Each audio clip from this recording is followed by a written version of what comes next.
ദേ ഇന്നൊരു cleaning video ആട്ടോ. അതായത് എൻ്റെ മെഷീൻ 3-3.5 വർഷമായിട്ട് ഒരു സൈഡിൽ മാറ്റി വെച്ചിട്ട് ഇപ്പം ആൾക്ക് ഒരു അനക്കവും ഇല്ല കേട്ടോ.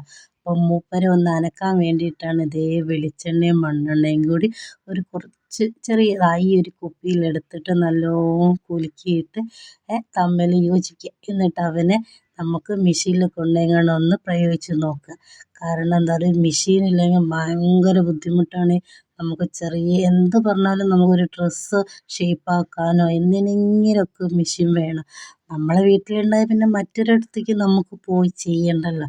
അപ്പം അതിന് വേണ്ടിയിട്ട് അപ്പോൾ കയറൊക്കെ മാറ്റി അതിൻ്റെ മേളത്തെ ബോർഡൊക്കെ മാറ്റി 2 ദിവസം ഇതുമ്പോൾ തന്നെ പണിയുന്നു കേട്ടോ.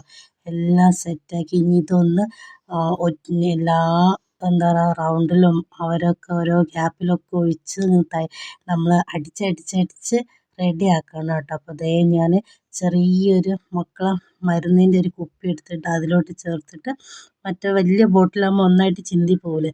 അപ്പോൾ അതിൻ്റെ റൗണ്ടിലും കാല് ചവിട്ടണോടത്തും എല്ലായിടത്തും ഒറ്റിച്ച് കുറേ നേരം ഇങ്ങനെ ചവിട്ടി എടുത്തിട്ട് നമുക്ക് റെഡിയാക്കാം കേട്ടോ.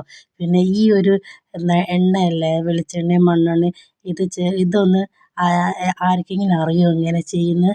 ഇത് നമ്മൾ മെഷീൻ ഒഴിക്കുന്ന എണ്ണയ്ക്ക് പകരം നമുക്ക് ഇങ്ങനെ ആക്കാം കേട്ടോ. പെട്ടെന്നൊക്കെ നമുക്ക് എണ്ണ തീർന്നാൽ വാങ്ങിക്കാനുള്ള ചിലപ്പോൾ ബുദ്ധിമുട്ട് എന്തെങ്കിലും ഉണ്ടെങ്കിൽ ഇച്ചിരി മണ്ണെണ്ണയും ഇച്ചിരി വെളിച്ചെണ്ണയും ചേർത്തങ്ങാണ്ട് നല്ലോണം കുലുക്കിയിട്ട് ഒന്ന് ഏറിയാലും കുഴപ്പമൊന്നുമില്ല കേട്ടോ. നമ്മളെ മെഷീൻ്റെ എണ്ണ ഒഴിക്കുന്ന കുപ്പി ഉണ്ടാവുമല്ലോ, ഡപ്പി, അതിലേക്ക് ആക്കിയിട്ട് ഇങ്ങനെ ചെയ്ത് നോക്കി നോക്കണേ. ഇങ്ങനെ അറിയുന്നവരുണ്ടെങ്കിൽ ഒന്ന് കമൻറ്റ് ചെയ്യണം കേട്ടോ. ഞാനിവിടെ എനിക്ക് എൻ്റെ ചേട്ടൻ പറഞ്ഞു തന്നതാണ്. അപ്പോൾ നമ്മളെ മെഷീൻ ശരിയായി.